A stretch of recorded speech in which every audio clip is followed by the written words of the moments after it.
Welcome to the very first ever TLDR conference. Yeah. My name is Rafi Sapphire. I'm the COO at Uniswap Foundation, and I co-founded TLDR with Tarun. So in the past decade of my career, I have been focused on allocating grant capital or investment capital to maximize impact.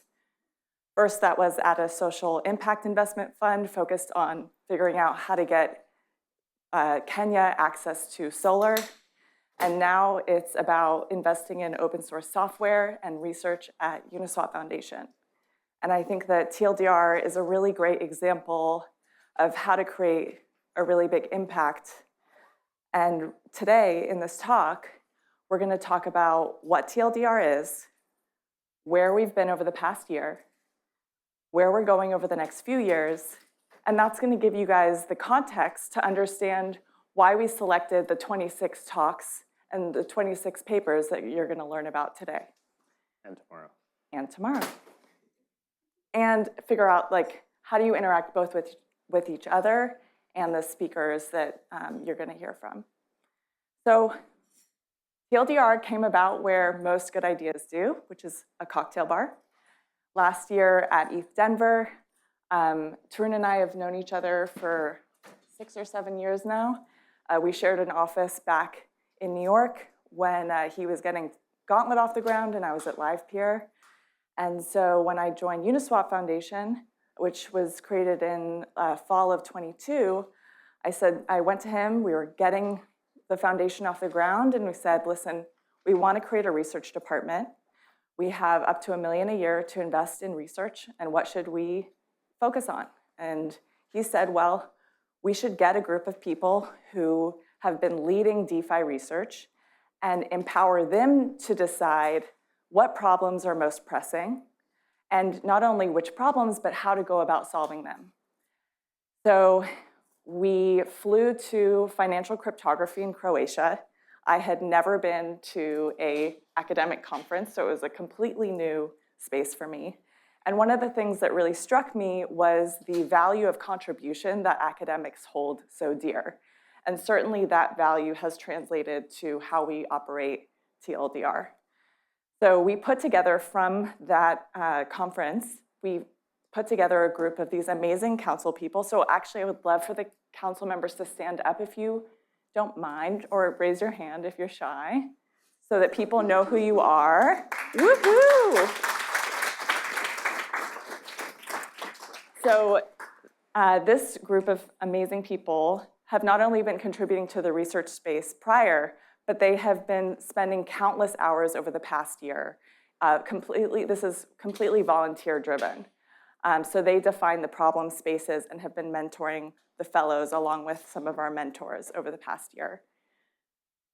For me, when I think about why do we need to fund research, to me, when I think about why decentralized finance matters, I think about providing billions of people with access to more capital efficient, affordable financial services, saving them trillions of dollars in fees.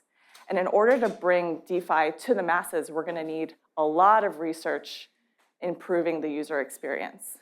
And so the mission of TLDR is to increase the number of researchers who are focused on crypto and focus on the different DeFi and other research areas in the space. And it's not just about research, it's also about implementations and seeing some of that research being put into production. And we do that in 3 ways. Number 1, through a fellowship program. So you guys are going to hear from our 9 fellows over the next 2 days who have been through a 6-month remote part-time fellowship. We're here at the conference, that's the second component.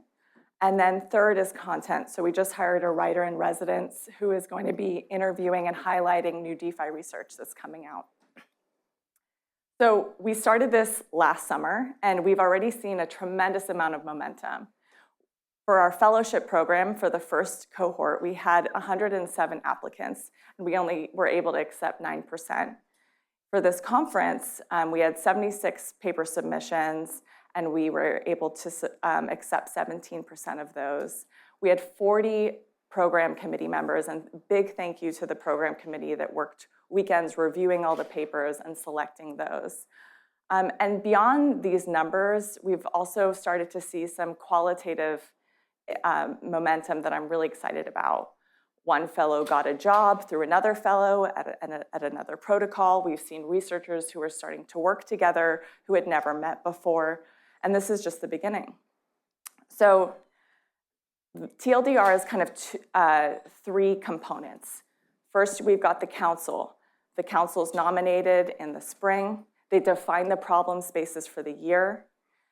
Then the fellowship applications open. The fellows work on those problem spaces. And then it all wraps up at the conference where you hear from those fellows and understand kind of how they've been able to push the space forward. And that brings us here to this conference. Hi. So this was 6 months ago. We had just first met, and thank you so much to Siamak for hosting us in this beautiful space and for all the time that you've put into this.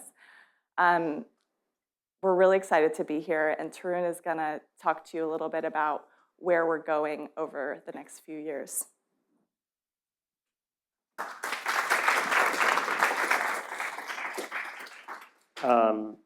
Awesome. So a question you might ask, which is a very reasonable question, is why do you need another conference? There's a ton of economics conferences, there's a ton of crypto conferences, tons of distributed systems conferences. There's EC, but I think having written a lot of papers in the early days of DeFi, getting different parts of academia to agree on whether something counts as a valuable work within the space has always been sort of more of an uphill battle, I would say, in general. So this is an example of a review I got in 2019 where it's very clear of one of my most cited papers. And it's very clear the reviewer didn't even read this is like a NeurIPS review almost, which is like sad because, there's way fewer submissions of NeurIPS to DeFi research.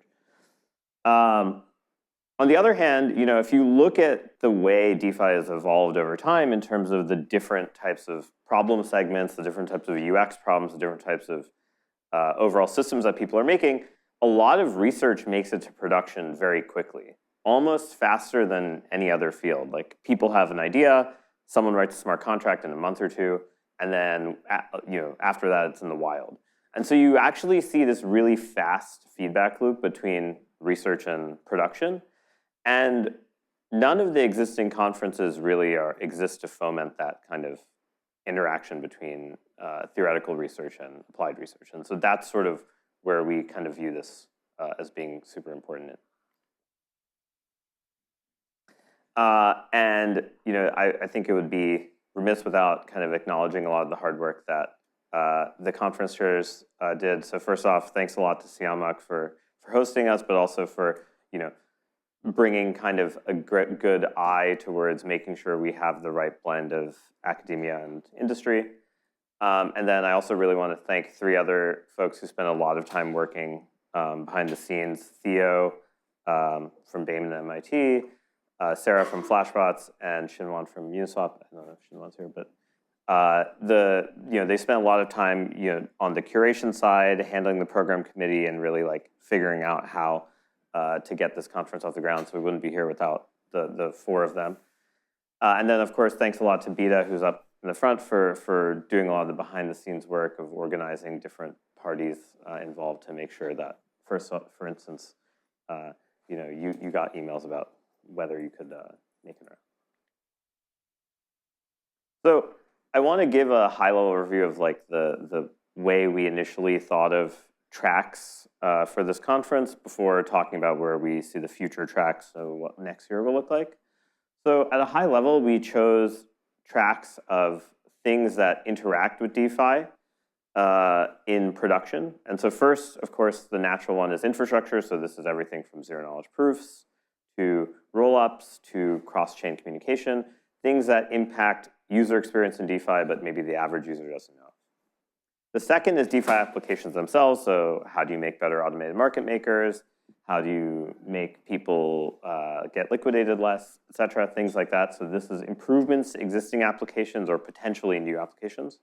And then finally, governance and the formal analysis of governance, I think, is something we viewed as sort of underfunded or underappreciated in a lot of existing conferences.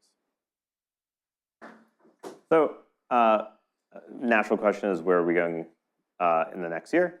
So, I think we had this amazing class of 9 fellows, thanks to the Uniswap Foundation's support. But I think our goal, especially as DeFi itself expands, is to expand the fellows. Our fellows came from a wide variety of backgrounds. Some of them were PhD students or postdocs. Some of them were engineers at protocols who wanted to spend more time on research rather than purely software engineering.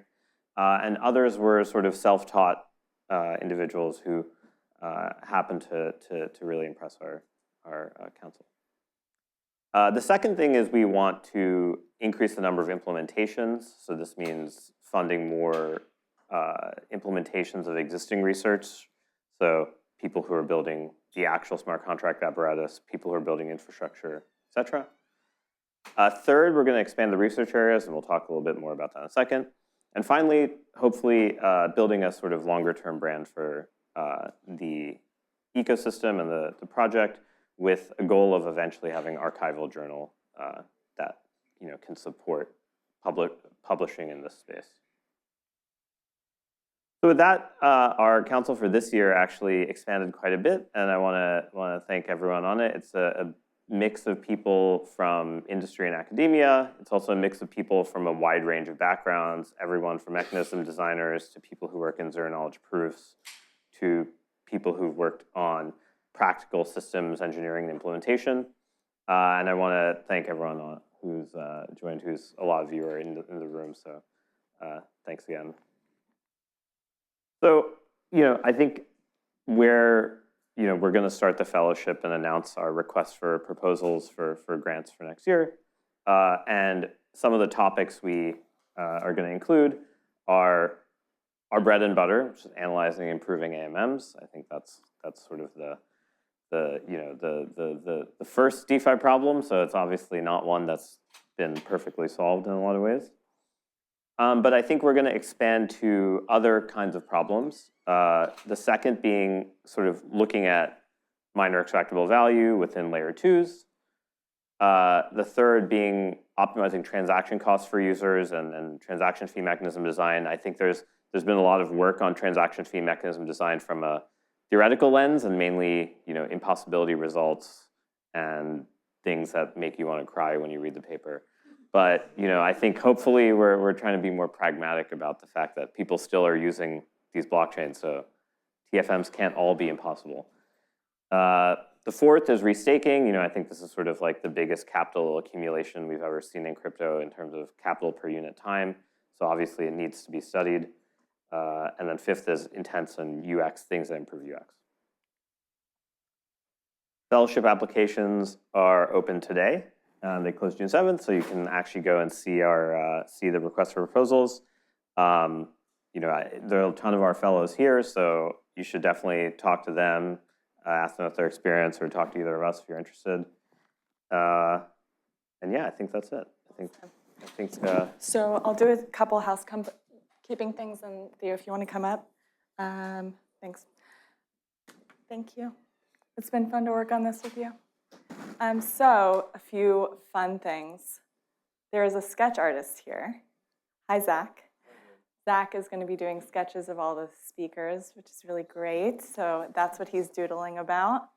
There is a Celestia happy hour sponsored by Celestia tonight at 5:30 to 7. And it's at 10:20, which if you went to Columbia for undergrad or Barnard, you know that it was like an OG. Monica gets it. I went to Barnard. I had a very special request that we had to do this at 10:20. I have lots of great memories. I'm excited to make more memories. And then lastly, we're going to talk about lightning talks and the logistics of those. And I'm going to hand it over to Theo. All right, so the last session tomorrow, the last hour will be lightning talks, and these are like 3-minute talks on whatever you want. We're especially excited for anybody that wants to talk about particular implementations they have. So please to apply. I know this was on the application form, but just to confirm, make sure you're here, all that stuff, send me an email. If you already applied, I can look at that, but also if you just put your, like, a brief description of what you want to talk about in the email, that would be really helpful for me. And any links that you have, that would be helpful in deciding the lineup for tomorrow. So please send me an email. My email is right there. And then also, if find me at some point as well, I'm happy to give more details. Thank you.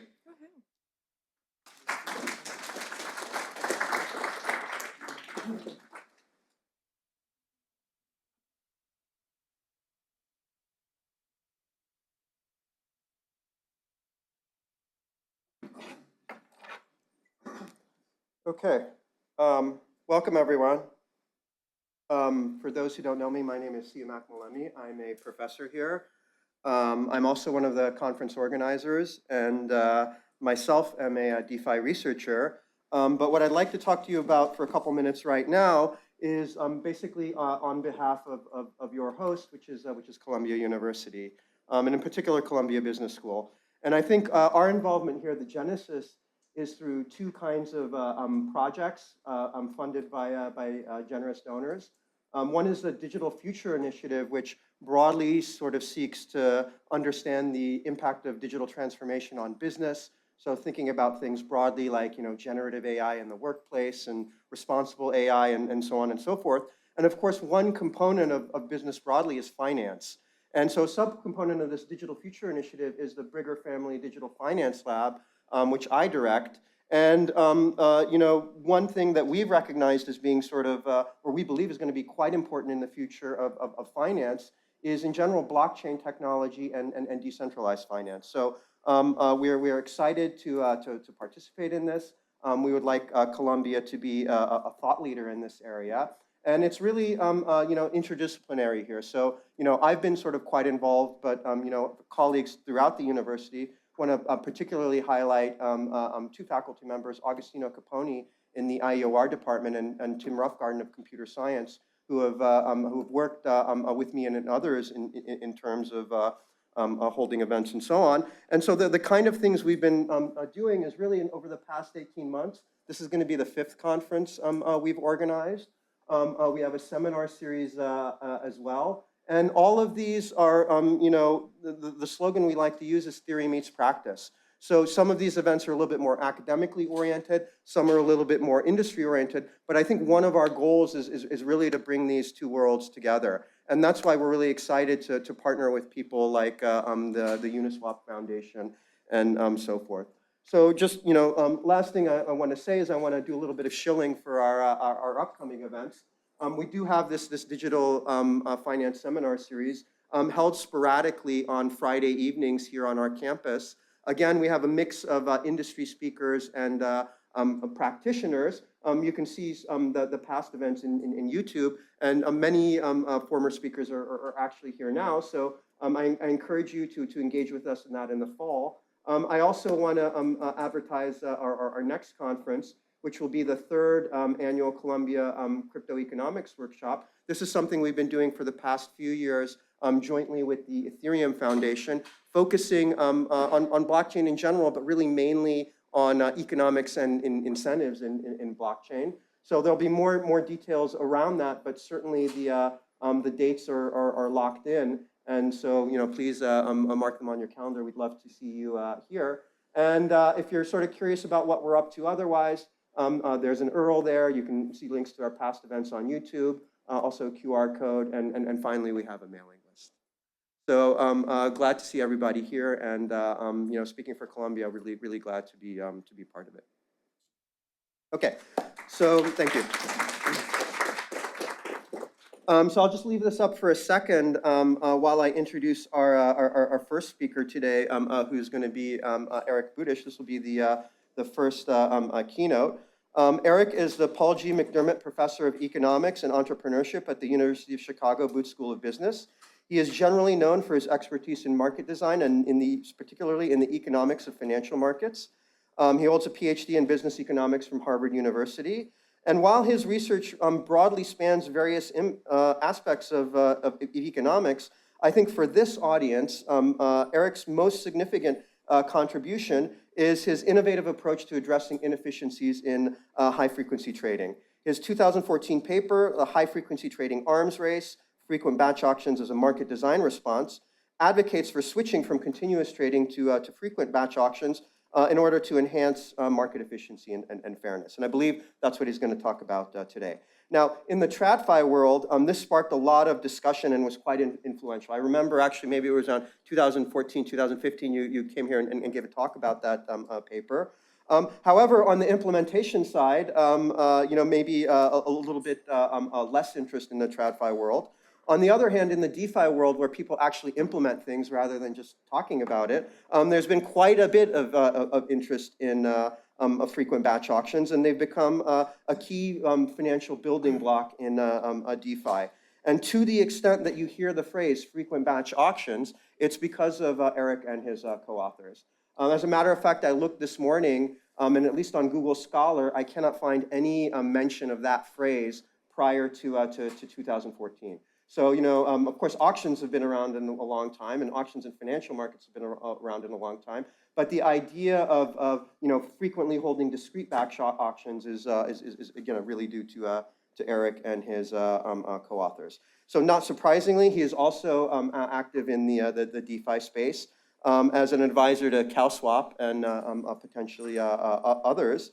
And further, in our own domain, he's separately done important work in understanding underlying economic security issues related to blockchains and layer one. So with that, I'm happy to have Eric speak.